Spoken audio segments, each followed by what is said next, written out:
Assalamu alaikum. In this video, we are going to talk about cell wall and cell membrane.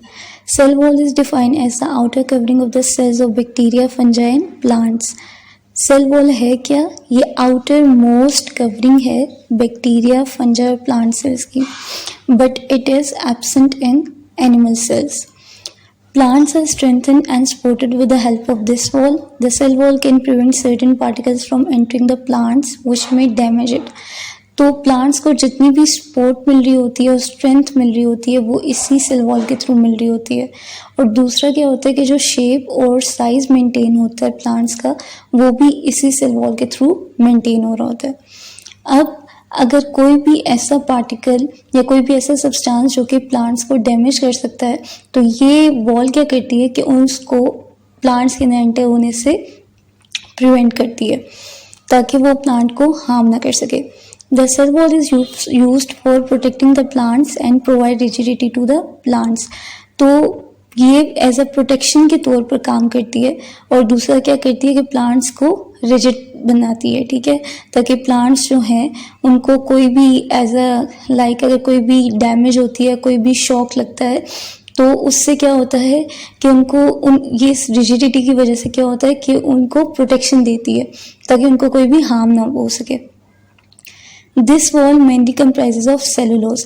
अब cell wall के अंदर क्या होता है, सेलुलोज प्रेजेंट होता है। अब इस सेलुलोज का क्या फंक्शन होता है कि सेलुलोज ही इसी की वजह से जो सेल वॉल होती है वो प्लांट्स को स्ट्रेंथ भी प्रोवाइड करती है, सपोर्ट भी देती है और उनको रिजिड भी बनाती है, ठीक है। तो सेलुलोज जो है वो बहुत ज़्यादा इंपॉर्टेंट होता है। The cell wall consist of 3 layers, primary cell wall, secondary cell wall और मिडल लेमिला, ठीक है। हमारे पास 3 लेयर्स होती हैं सेल वॉल की। अब यहाँ पे अगर हम डायग्राम के अंदर देखें सेल वॉल की तो यहाँ पे हमारे पास क्या प्रेजेंट है, यहाँ पे हमारे पास न्यूक्लियस है, न्यूक्लियस के अंदर न्यूक्लियोलस प्रेजेंट है। इसके इर्द गिर्द हमारे पास क्या प्रेजेंट है, क्रोमोसोम, डीएनए प्रेजेंट है और यहाँ पे बाहर हमारे पास क्या है, राइबोसोम्स प्रेजेंट है। यहाँ पे वैक्यूल है और यहाँ पे साइटोप्लाज्म के अंदर क्या है, ऑर्गेनेल्स एम्बेडेड है। अब यहाँ पे इर्द गिर्द क्या होगा, सेल मेम्ब्रेन प्रेजेंट होगी और आउटर साइड पे सेल वॉल प्रेजेंट है, ठीक है। तो अब ये हमारे पास हो गई सेल वॉल। अब सेल वॉल के अगर हम लेयर्स देखें तो यहाँ पे मिडल लेमिला है, सेकेंडरी वॉल है, प्राइमरी वॉल है। मिडल लेमिला कहाँ होती है, ये हमारे पास 2 एडजेसेंट सेल्स जो होते हैं किसके, प्राइमरी वॉल्स के, उनके बीच में मिडल लेमिला प्रेजेंट होती है। अब यहाँ पे अगर हम सेकेंडरी वॉल देखें तो ये हमारी सेल मेम्ब्रेन है। सेल मेम्ब्रेन के अंदर न्यूक्लियस और डिफरेंट ऑर्गेनेल्स एम्बेडेड है साइटोप्लाज्म में। तो ये सेल मेम्ब्रेन और ये हमारी प्राइमरी वॉल है। तो इसके दरमियान में जो हमारी वॉल होती है वो सेकेंडरी वॉल प्रेजेंट होती है क्योंकि ये हमारी टोटल सेल वॉल है। तो यहाँ पे क्या है, प्राइमरी वॉल और सेल मेम्ब्रेन के दरमियान में जो वॉल है वो हमारी सेकेंडरी वॉल है। अब प्राइमरी वॉल कहाँ पे होती है, ये inner to middle lamella present होती है। ये हमारी मिडल लेमिला है जो कि 2 एडजेसेंट प्राइमरी वॉल्स के दरमियान में, तो ये इनर टू मिडल लेमिला हमारी प्राइमरी वॉल प्रेजेंट होगी। अब प्राइमरी सेल वॉल हमारी क्या है, इसकी जो लोकेशन होती है ये कहाँ पे होती है, it is inner to middle lamella.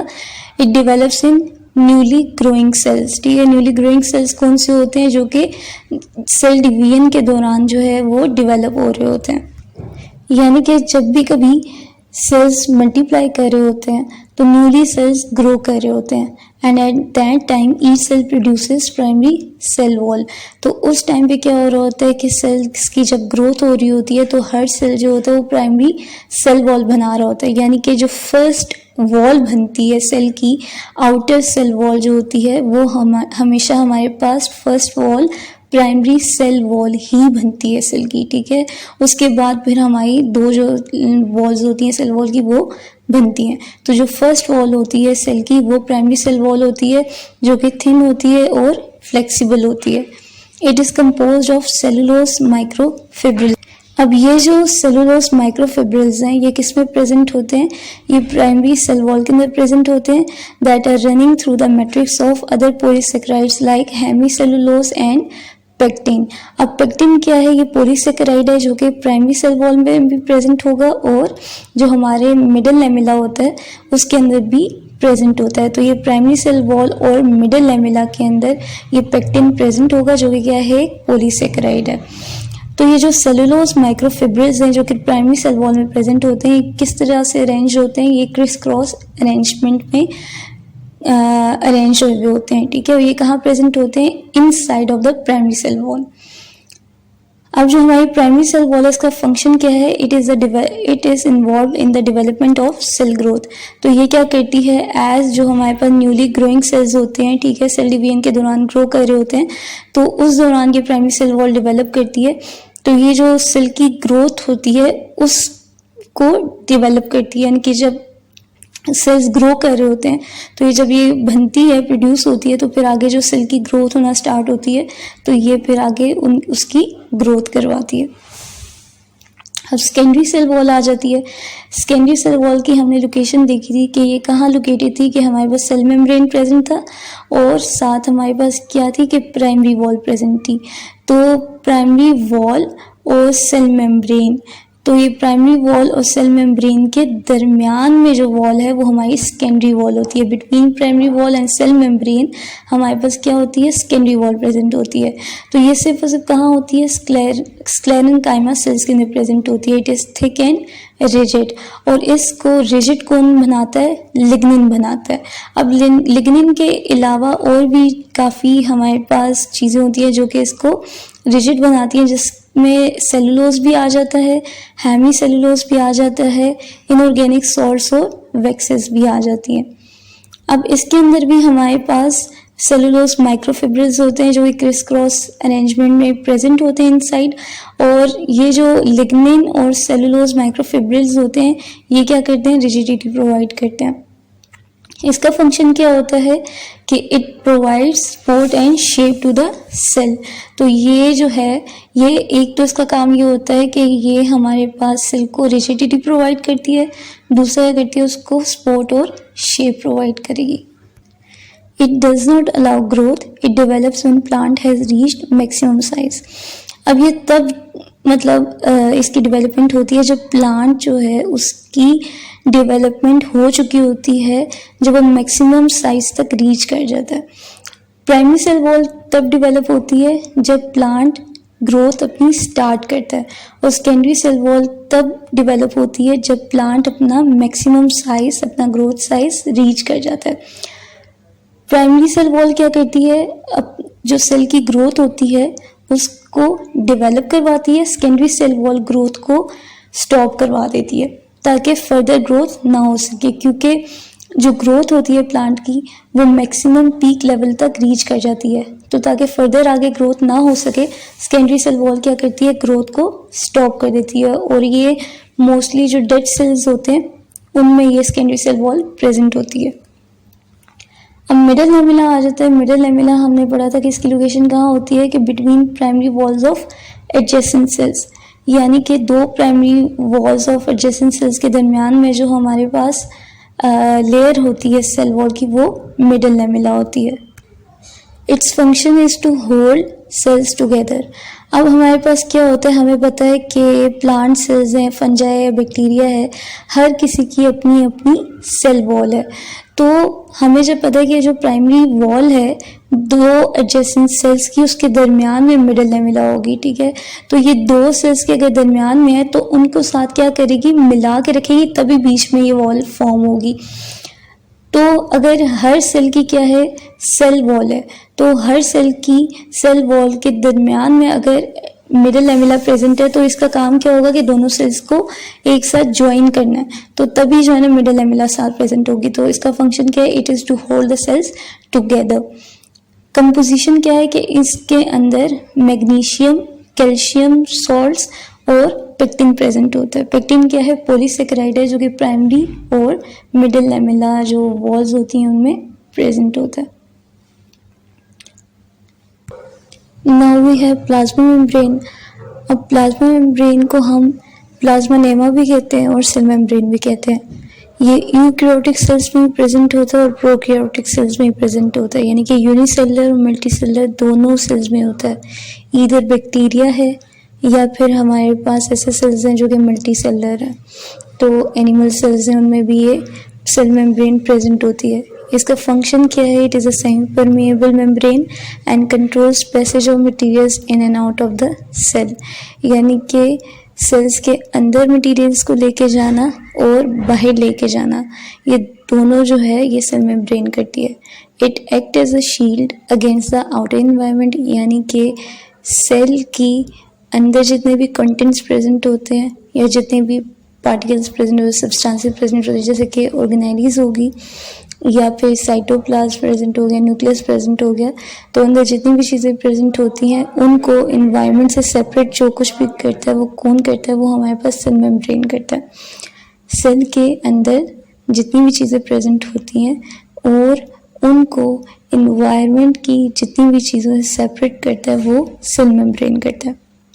तो इस तरीके से जो सेल मेम्ब्रेन होती है वो एज अ शील्ड के तौर पर काम करती है, क्योंकि इस तरीके से जो सेल मेम्ब्रेन होती है वो सेल को प्रोटेक्ट करती है।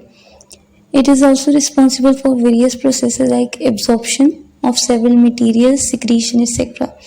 अब एज सेल मेम्ब्रेन जो है वो सेमी परमिएबल है, जैसा कि ये क्या करेगी कि न्यूट्रिएंट्स हो गए, ठीक है, ऑक्सीजन हो गई है, वो उनको क्या करेगी? ये पास कराती है।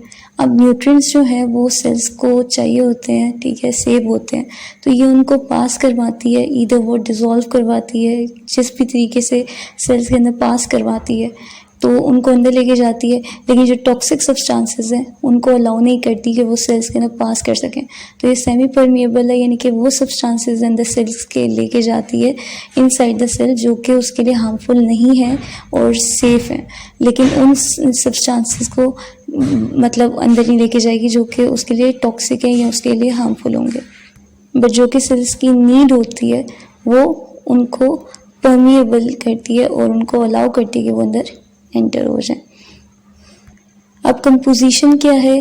प्रोटीन्स 60% इसके अंदर होती हैं, लिपिड्स 20 to 40% होते हैं, कार्बोहाइड्रेट्स जो होते हैं वो फ्यू अमाउंट में इसके अंदर प्रेजेंट होते हैं। अब यहाँ पे डायग्राम में क्या है कि हमारे पास ये लिपिड बाइलेयर प्रेजेंट है, फॉस्फोलिपिड बाइलेयर जिसे कहते हैं सेल मेम्ब्रेन की। यहाँ पे हमारे पास क्या है? यहाँ पे हमारे पास कार्बोहाइड्रेट प्रोटीन और कार्बोहाइड्रेट लिपिड है। कार्बोहाइड्रेट प्रोटीन को ग्लाइकोप्रोटीन क्यों कहा जाता है? जब कार्बोहाइड्रेट प्रोटीन के साथ यहाँ पे सेल मेम्ब्रेन के ऊपर आके अटैच होता है तो इसे ग्लाइकोप्रोटीन कहा जाता है, और जब कार्बोहाइड्रेट यहाँ पे आके लिपिड के साथ अटैच हो जाएगा तो इसे हम ग्लाइकोलिपिड कहेंगे। अब यहाँ पे क्या होता है? सेल मेम्ब्रेन के अंदर साइटोप्लाज्म प्रेजेंट होता है जिधर डिफरेंट ऑर्गेनेलीज प्रेजेंट होती हैं। तो यहाँ पे क्या है? फिर यहाँ पे इसके बाहर आउटसाइड आ जाती है सेल की। तो यहाँ पे क्या है? ये हमारे पास सेल मेम्ब्रेन होती है। इधर कोलेस्ट्रॉल भी होता है, यहाँ पे डिफरेंट जगह पे प्रोटीन्स प्रेजेंट होती हैं जो कि एज अ चैनल प्रोटीन्स भी होती हैं, रिसेप्टर्स के तौर पर भी काम कर रही होती हैं, एंजाइम्स के तौर पर भी काम कर रही होती हैं, कैरियर प्रोटीन्स भी प्रेजेंट होती हैं। यहाँ पे एक एंड जो होता है वो हाइड्रोफोबिक होगा, एक जो होगा वो हाइड्रोफिलिक होगा, ठीक है। तो ये टोटल जो होता है ये फ्लूइड मोज़ेक मॉडल जो है उसके तौर पर एक्ट करता है। अब यहाँ पे अब हमारे पास सेल मेम्ब्रेन का फ्लूइड मोज़ेक मॉडल आ जाता है। सेल मेम्ब्रेन को फ्लूइड मोज़ेक मॉडल क्यों कहते हैं? क्योंकि इसके जो फ्लूइड होता है उसके अंदर मॉलिक्यूल्स फ्रीली मूव कर रहे होते हैं। It is a phospholipid bilayer in which protein molecules are either partially or wholly embedded. अब यहाँ पे डिफरेंट साइज पे प्रोटीन्स होती है जो कि होली और पार्शली क्या होती है? एम्बेडेड होती है। The membrane is 7 nanometre thick. इसकी थिकनेस जो है वो 7 नैनोमीटर होती है। The lipid part of membrane has 2 layers of phospholipids which are arranged in such a way that their hydrophobic ends face each other. अब hydrophobic ends कौन से होते हैं? हाइड्रोफोबिक एंड्स जो होते हैं they repel and they are water heating, यानी कि वो वाटर के अंदर डिज़ोल्व नहीं हो सकते। तो वो क्या करते हैं कि वो वाटर को रिपेल करते हैं। तो यहाँ पे जो है इस साइड पे हाइड्रोफोबिक एंड्स होते हैं जो एक दूसरे को फेस कर रहे होते हैं। अब दूसरी साइड पे क्या होता है कि हाइड्रोफिलिक एंड्स होते हैं, they are appeared on the surface. Steroids, cholesterol are wedged into the phospholipid bilayer at some intervals. तो यहाँ पे क्या है, हाइड्रोफिलिक एंड्स है. हाइड्रोफिलिक एंड्स किनको कहते हैं, जो कि वाटर के अंदर डिसॉल्व हो जाते हैं. Plasma membrane is asymmetrical. asymmetrical किन्हें कहते हैं, their surface and halves are not identical, जिनकी सरफेस और हाफ्स जो है वो एक जैसे नहीं होते. Most membrane proteins drift sideways in the fluid bilayer. Mostly जो प्रोटीन्स होती हैं वो साइड पे प्रेजेंट होती हैं. Protein present inside determine most of the membrane functions. क्योंकि ऐसा क्यों हो रहा होता है, मोस्ट ऑफ जो प्रोटीन्स होती हैं वो चैनल कैरियर प्रोटीन्स होती हैं, जो कि मेम्ब्रेन से हमारे पास डिफरेंट मॉलिक्यूल्स को ट्रांसपोर्ट कर रही होती हैं. फिर प्रोटीन्स एंजाइम्स के तौर पर भी एक्ट कर रही होती हैं, जो कि एंजाइमेटिक फंक्शन फिर परफॉर्म करती हैं. तो फिर कुछ रिसेप्टर प्रोटीन्स होती हैं जो कि सिग्नल्स रिसीव करती हैं, और फिर उसके बाद इंट्रासेलुलर रिस्पॉन्स जो है वो इनके अगेंस्ट जो है वो शो होता है इन टर्न.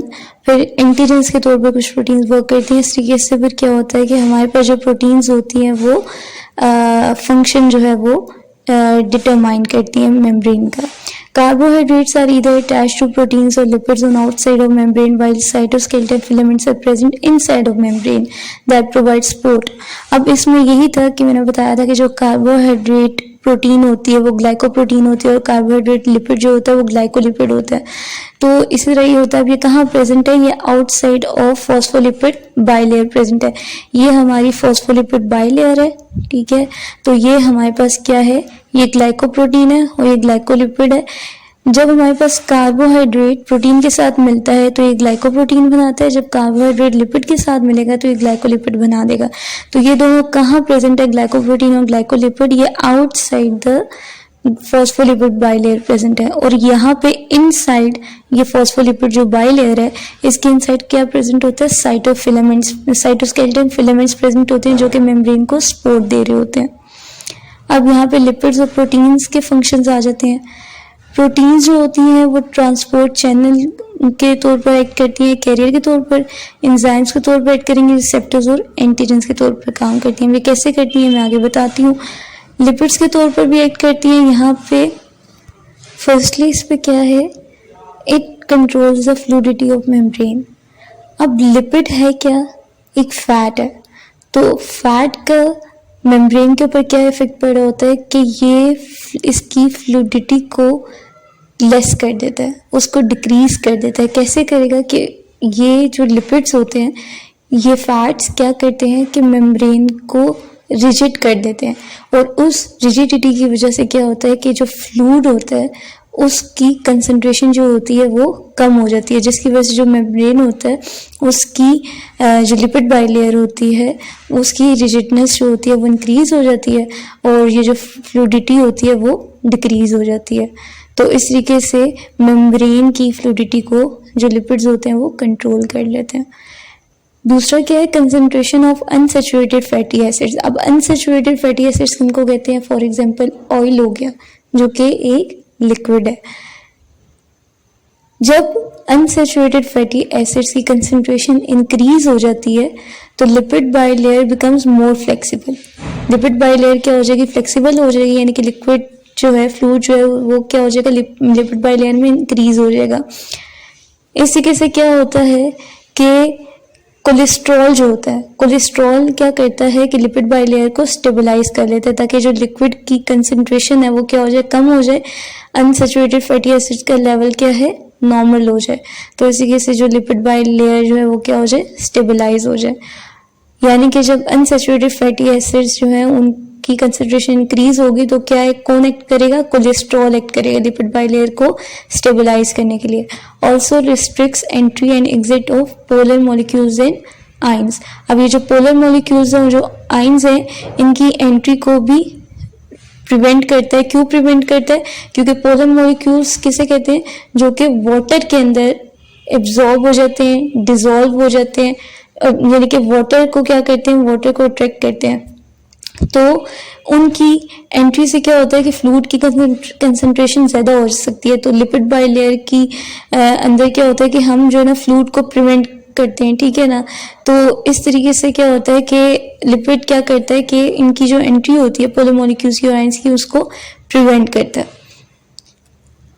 अब डिफरेंट प्रोटीन्स हैं जिनमें सबसे पहले आती है चैनल या कैरियर प्रोटीन। तो चैनल या कैरियर प्रोटीन से नाम से हमें पता चलता है कि ये क्या करती है, ट्रांसपोर्टेशन का काम करती है, किसी भी मॉलिक्यूल को कैरी करने का काम करती है।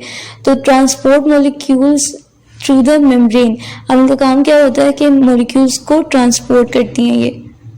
एंजाइम प्रोटीन्स, अब ये प्रोटीन्स क्या करती हैं, एंजाइम्स के तौर पर एक्ट करती हैं।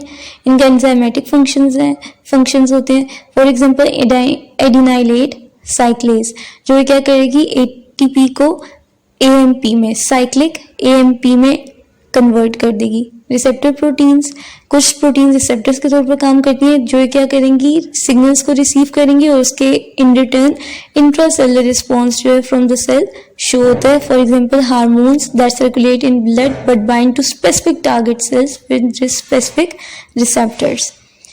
एंटीजन प्रोटीन्स क्या करती हैं, protein which enable the cells to recognise other cells. Example foreign antigens can be recognised and tagged by the other cells. अब क्या है हमारे पास, हमें पता होना चाहिए कि what is the role of glycolipids and glycoproteins. अब ग्लाइकोलिपिड्स मैंने विषय बताया था और ग्लाइकोप्रोटीन्स वो होती हैं जो कि कार्बोहाइड्रेट्स जब लिपिड्स के साथ अटैच होंगे तो वो ग्लाइकोलिपिड्स कहलाएंगे, और अगर प्रोटीन्स के साथ कार्बोहाइड्रेट्स अटैच हो रहे हैं तो वो ग्लाइकोप्रोटीन्स होंगे। अब ये कार्बोहाइड्रेट्स लिपिड के साथ क्यों अटैच हो रहे हैं और कार्बोहाइड्रेट्स प्रोटीन्स के साथ सेल मेम्ब्रेन पे क्यों अटैच हो रहे हैं आउटसाइड, और इनका रोल क्या है सेल मेम्ब्रेन के अंदर। Number 1, they act as cell surface markers. Number 2, involve in cell to cell recognition.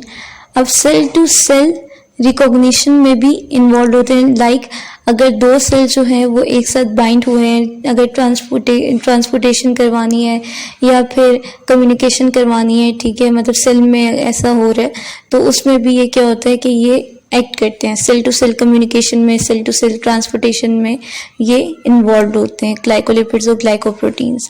Stick correct cells together in tissues, ठीक है, अगर हमने ट्रांसपोर्टेशन करवानी है एक सेल से दूसरी जगह या सिग्नलिंग करवानी है, ठीक है, तो ये फिर क्या होती है कि ये जो ग्लाइकोलिपिड्स होते हैं, ग्लाइकोप्रोटीन्स होती हैं, outside the cell membrane present होती हैं, इनके थ्रू हम क्या करवा सकते हैं, ट्रांसपोर्टेशन करवा सकते हैं। तो ये होल प्रोसेस होता है सेल मेम्ब्रेन का, ठीक है। और आई होप सो कि ये आप लोग को दोनों कॉन्सेप्ट्स जो है वो क्लियर हो गए हो। इसके बाद डिफरेंस आ जाता है सेल मेम्ब्रेन का और सेल वॉल का, वो जो है मैंने नेक्स्ट वीडियो में डिस्क्राइब कर